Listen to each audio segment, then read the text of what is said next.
Қайырлы күн қыз-келіншектер, арнама қош келдіңіздер. Сіздермен Айгүл. Қыстың қамын жазда ойла деп банка жауып жатқан шығарсыздар. Әлде не жабам деп ойланып жүрсеңіздер, ендеше бірге жасап үйренейік. Бүгін өте керемет салат жасап үйренеміз. Бұл салатты жасасаңыз, түскі ас жасаудың қажеті жоқ. Бізге баклажан, сәбіз, пияз, болгар бұрышы және 2 дана қырыққабат қажет. Алдымен баклажанды, болгар бұрышын, пиязды, қырыққабатты видеодағыдай ұзыншалап турап аламыз. Сәбізді міндетті түрде үккіштен өткіземіз. Я болмаса, осылай уақыттарыңыз тығыз болмаса, осылай ұзыншалап турауға болады.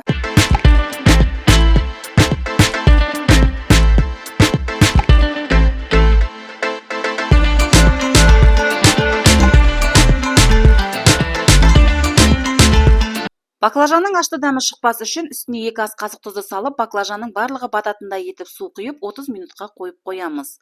Барлығын турап алғаннан кейін сыйымдылығы үлкен ыдысқа 200 грамм өсімдік майын құйып, қыздырып, қырыққабатты салып 10 минуттай қуырып аламыз. 30 минут өткеннен кейін баклажанымызды қолмен сығып, құрғақ шүберектің үстіне салып, суынан сорғытып аламыз. Сәбізді қуырмас бұрын 200 грамм міндетті түрде өсімдік майын құямыз. Және әр қуырылған көкөніске міндетті түрде 1 ас қасық тұзды қосамыз.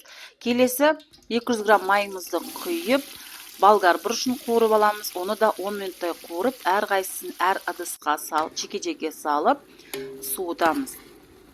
Келесі пиязымызды қуырамыз.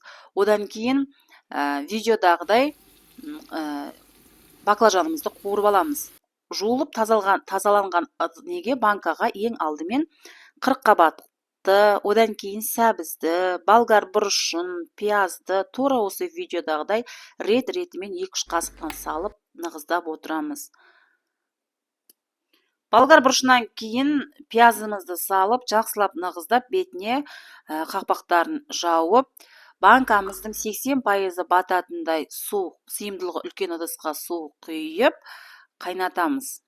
Қайнағаннан кейін, суымыз қайнағаннан кейін 30 минуттай ұстаймыз, яғни жарты сағаттан кейін алып, міндетті түрде біз аспирин салатын боламыз. Әр 1 литрға 1 аспирин, 2 литрға 2 аспириннен салып, жауып шығамыз. Біздің салатымыз дайын. Сіздер де жасап көріңіздер.